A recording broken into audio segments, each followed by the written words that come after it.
All right, so my study is on the commands of Yeshua. Of course, we all know that we are to obey Yahweh's commands. Okay, they're foremost in our minds. But Yeshua also gave commands, and it's important that we know what those commands are and that we obey him as well.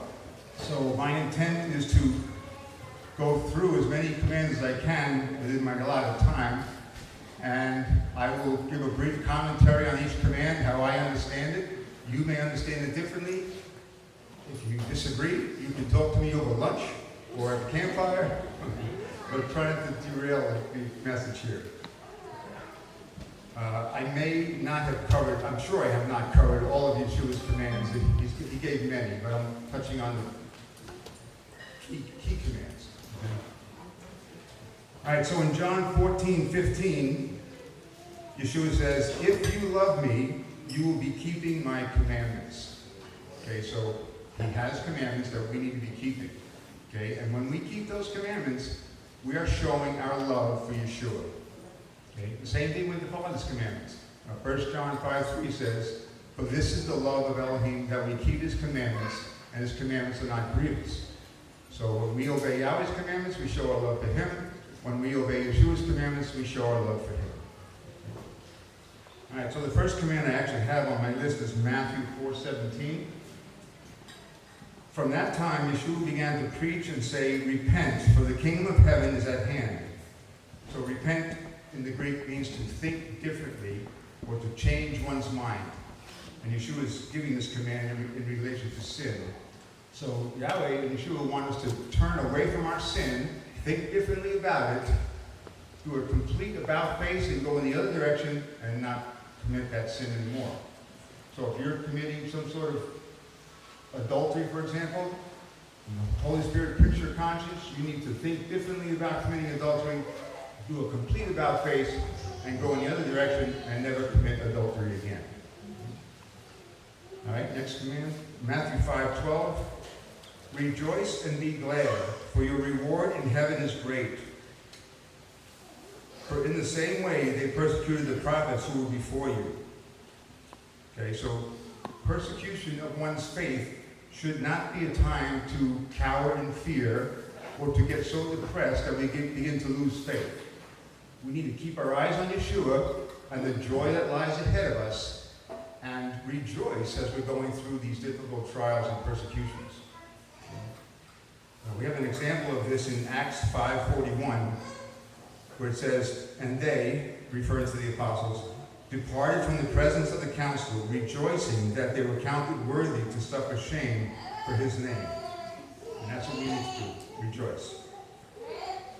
All right, Matthew 5:16, "Let your light shine before men in such a way that they may see your good works and glorify your Father who is in heaven." Okay, so it's not sufficient just to have light. We have to allow our light to shine in such a way through our good works. So whether you're feeding the hungry or clothing the naked or visiting the sick, those are all good works that let our light shine. And hopefully those that are around us will see that light, be drawn towards us, and want that light, which is Yeshua in us. Matthew 5:23-24. "Therefore, if you are presenting your offering at the altar, and there remember that your brother has something against you, leave your offering there before the altar, and go and first be reconciled to your brother, and then come and present your offering." So this is specifically referring to bringing an offering to the temple altar, but I believe it can be applied to any offerings that we bring to Yahweh, whether it be prayer, praise, thanksgiving, and so forth. So Yeshua is commanding us to restore broken relationships. Okay? After you restore the broken relationship, then you can be right with Yahweh and give your offering to Yahweh. By the way, there's 3 simple ways to restore a broken relationship with someone. The first is to acknowledge your fault. The second is to ask for forgiveness. And the third is to make some sort of restitution or reparations if need be. All right, Matthew 5:25, next command. "Make friends quickly with your opponent at law while you are with him on the way, so that your opponent may not hand you over to the judge, and the judge to the officer, and you be thrown into prison. So I understand this to mean if someone's taking you to court, try and settle out of court before something worse happens when you go to court. Okay, Matthew 5:29 and 30. If your right eye makes you stumble, tear it out and throw it from you. For it is better for you to lose one of the parts of your body than for your whole body to be thrown into Gehenna. If your right hand makes you stumble, cut it off and throw it from you. For it is better for you to lose one of the parts of your body than for your whole body to go into Gehenna. Okay, these commands are not to be understood literally. They're given in the context of sexual immorality. So if your right eye is causing you to commit sexual immorality, and you cut it out, you still have your left eye that's going to cause you to stumble and commit sexual immorality. If your right hand causes you to commit sexual immorality, and you cut it off, you still have your left hand to commit sexual immorality. You have to cut off your brain and pick the heart out before you finally stop committing sexual immorality. But that's not what Yeshua is saying. Okay, figuratively, it refers to doing everything you can to keep from lusting or committing sexual immorality, as I understand it. Okay, Matthew 5:33 to 37. Again you have heard that the ancients were told, you shall not make false vows, but shall fulfill your vows to Yahweh. But I say to you, make no oath at all, either by heaven, for it is the throne of Elohim, or by the earth, for it is the footstool of his feet, or by Jerusalem, for it is the city of the great king. Nor shall you make an oath by your head, for you cannot make one hair white or black.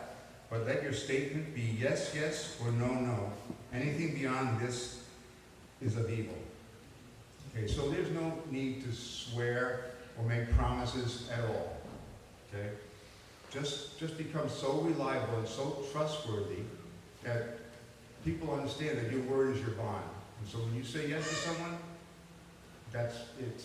You don't need to go any further than that. Okay? And if you were to say yes, yes, that's like doubling your commitment. It's a stronger bond. All right, Matthew 5:38 and 39. You have heard that it was said, an eye for an eye and a tooth for a tooth. But I say to you, do not resist an evil person. But whosoever slaps you on the right cheek, turn the other to him also. The Greek word here for resist means to stand against or oppose. So I believe Yeshua is telling us to give up our right to personal retaliation and personal revenge. Okay? So in Yeshua's example, if someone slaps us in the face, we should not slap him back or punch his lights out. This actually happened to me when I was in college, I'm ashamed to say. We were in our dorm room throwing around an inflatable football, and I threw it and accidentally knocked one of my friend's glasses off. And he picked them up, put them back on, and came to me and pushed me. So I said, Gary, please don't push me. What does he do? He pushes me again. So I said, Gary, you push me one more time, I'm going to break your jaw. So he pushed me again. So I gave him a right hook and broke his left jaw. He pushed me again. So I gave him a left hook and broke his right jaw. This was a very bad mistake because I had to pay thousands of dollars of medical bills, and I got put on a year of social probation in college. Had I known what Yeshua's command was and lived by it, that would have not happened. I would have solved it in a peaceful way somehow or another. All right, Matthew 5:41. Whoever forces you to go 1 mile, go with him 2.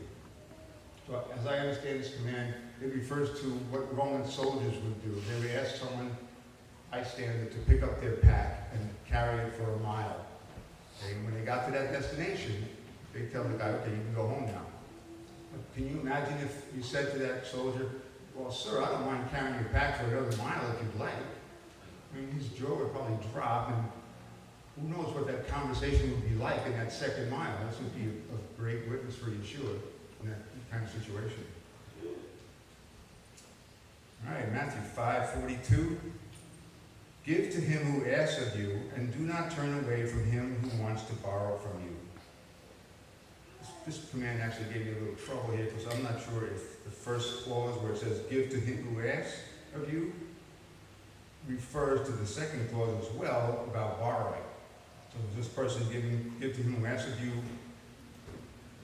is this person borrowing from you, or does he just want something from you? I mean, if you want something from you, then I believe we should give him something. We don't have to give him exactly what he asked for. I mean, if some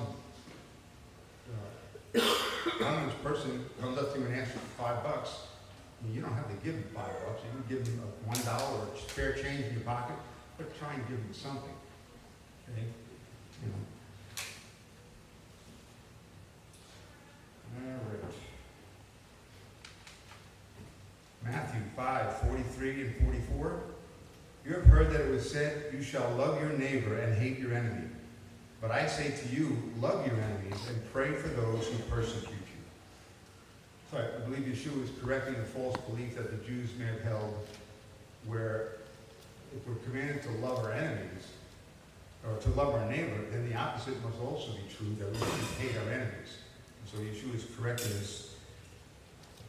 The second commandment says to love your neighbor as yourself, and your neighbor may include your enemy. Yeshua goes on to command us to pray for those who persecute us. So persecute means to oppress or harass or punish, etc., because of one's beliefs. So we are to follow Yeshua's example of praying for those who persecute us. That's what Yeshua did when he was hanging on the tree, praying for the people who were putting him to death. Father, forgive them, for I know not what they know not what they do. And so we should follow his example in that. Okay, Matthew 6:1-6. Beware of practicing your righteousness before men to be noticed by them. Otherwise you have no reward with your Father who is in heaven. So when you give to the poor, do not sound a trumpet before you as the hypocrites do in the synagogues and in the streets, so that they may be honored by men. Truly I say to you, they have their reward in full. But when you give to the poor, do not let your left hand know what your right hand is doing, so that your giving will be in secret. And your Father who sees what's done in secret will reward you. When you pray, you are not to be like the hypocrites, for they love to stand and pray in the synagogues and on the street corners, so that they may be seen by men. Truly I say to you, they have the reward in full. But you, when you pray, go into your inner room, close your door, and pray to your Father who is in secret. And your Father who sees what is done in secret will reward you. So this command is pretty simple. Do your giving and your praying in secret. Okay? Go privately so no one knows you're doing these things, and your Father will reward you. By the way, if Yahweh can see you praying and giving in secret, he can also see you doing wrong in secret. Okay? So keep that in mind. His eyes are upon everywhere at all times. Okay, Matthew 6:7-9. And when you are praying, do not use meaningless repetition as the Gentiles do, for they suppose that they will be heard for their many words. So do not be like them, for your Father knows what you need before you ask him. Pray then in this way: Our Father who is in heaven, hallowed be your name, and so on and so forth. Okay, so an example of meaningless prayer, or meaningless repetition of prayer, would be what I would have when I did. Sorry, it was distracting me. That's what I did when I was a Roman Catholic. Okay, you have to say confession to a priest. So you go in the church and you go in this cabinet, big cabinet-like thing, the confessional booth, and you sit on the chair, and then the door would slowly slide open. And then you have to say, bless me, Father, for I have sinned, and I did this, and I did that, and I did this, and I did that. And then the priest would say, okay, my son, go up to the altar and say 10 Hail Marys and 5 Our Fathers. And so you go up to the altar and get down on your knees and say the Lord's Prayer, the Our Father, 5 times. And you say the Hail Mary 10 times, and then you suddenly forgive you. But it doesn't work that way, people.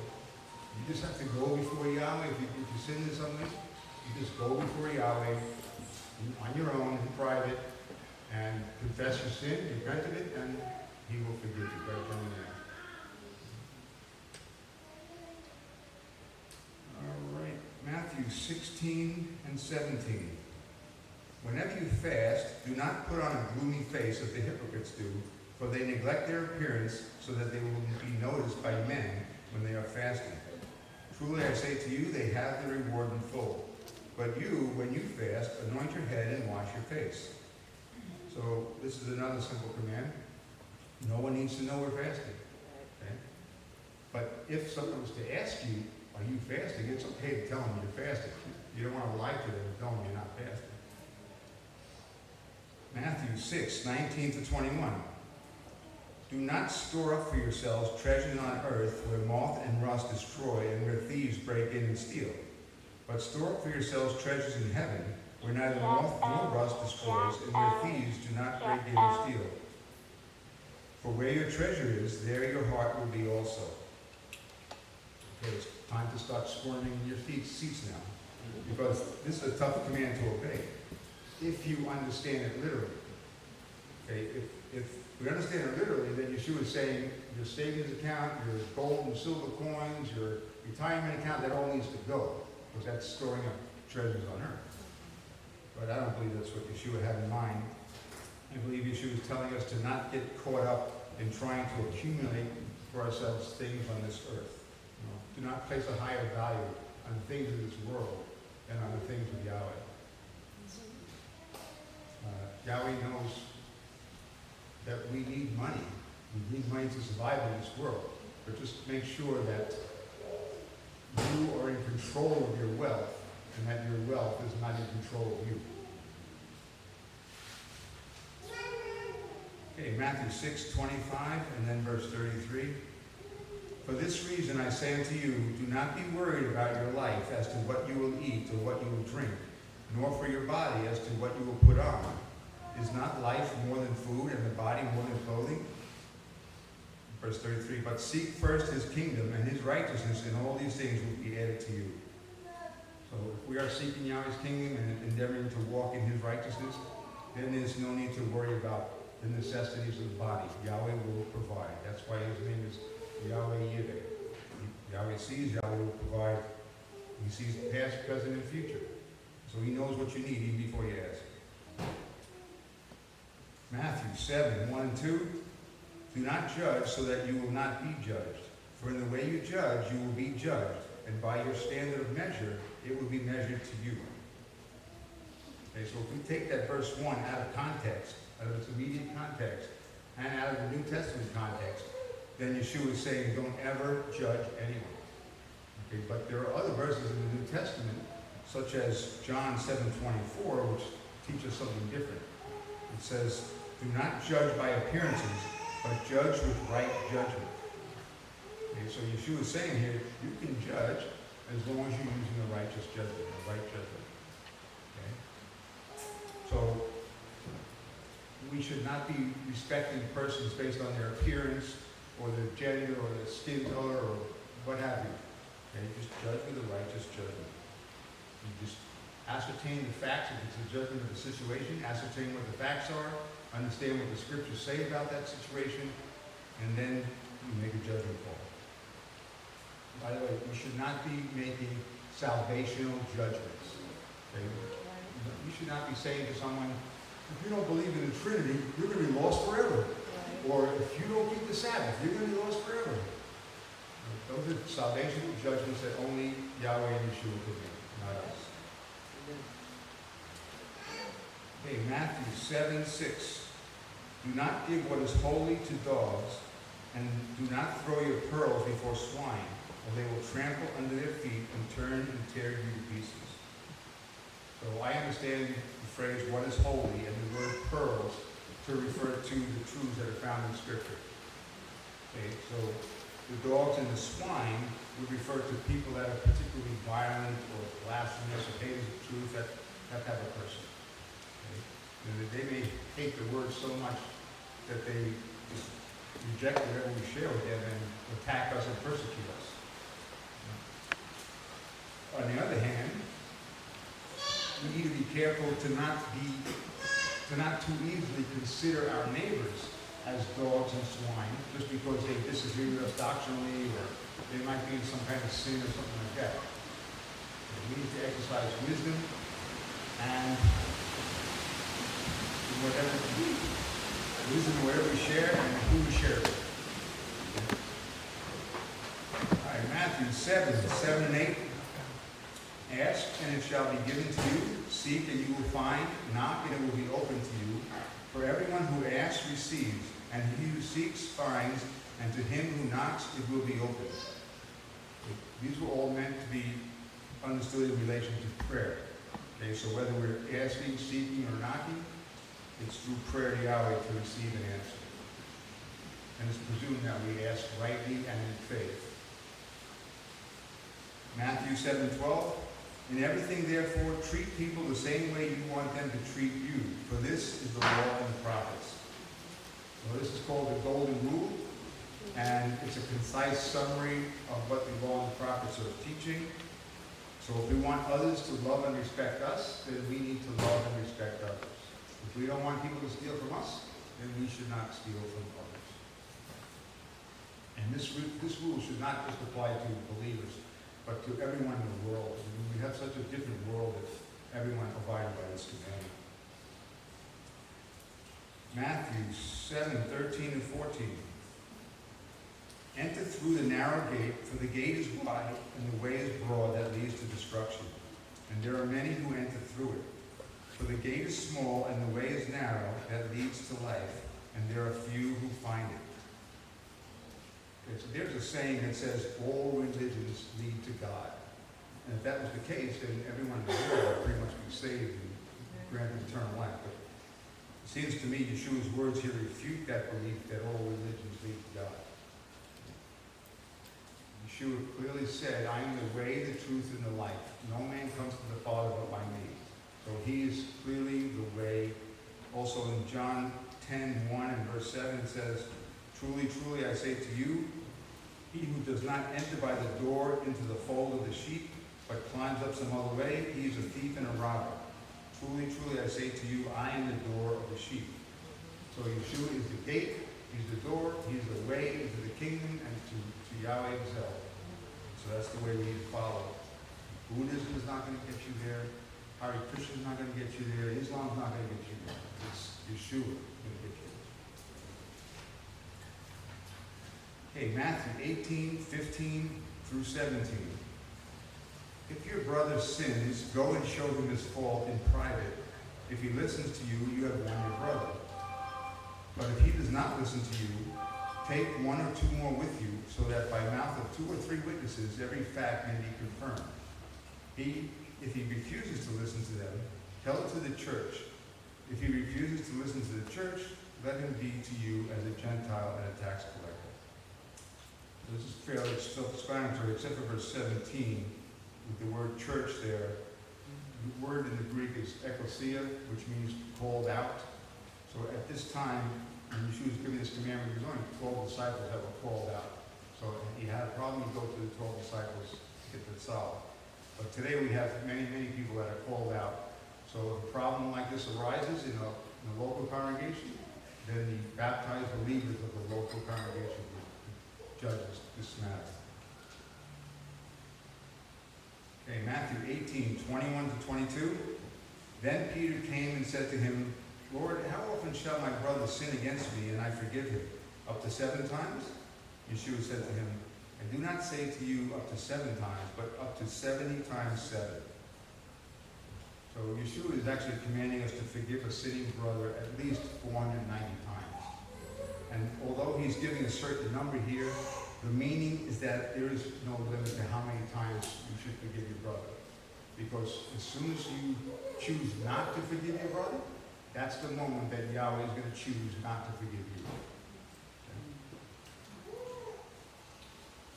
Matthew 19:6. So they are no longer 2, but one flesh. What therefore Elohim has joined together, let no man separate. So neither a husband or a government or a king can separate a husband and wife from their marriage vows. Okay? However, in 3 verses later, Yeshua gives the only reason for a lawful divorce, as I understand it, and that is porneia, which refers to sexual immorality. So, as Deuteronomy 24:1 states, if that's the case, then the husband is permitted to lawfully divorce the wife. And I believe in this day and age, the wife can also divorce the husband if it's a case of sexual immorality. That doesn't mean you have to go that route. I mean, the higher route is to forgive your sinning spouse and try and move on with life. Okay? But if it does occur, you have a lawful grounds to separate or to divorce. Okay, Matthew 22:19 to 21. Show me the coin used for the poll tax. And they brought him a denarius. And he said to them, whose likeness and inscription is this? And they said to him, Caesar's. And then he said to them, then render to Caesar the things that are Caesar's, and to Elohim the things that are Elohim's. So whether it be taxes or customs or fear or honor or obedience, they need to be rendered unto those that have a rule over us.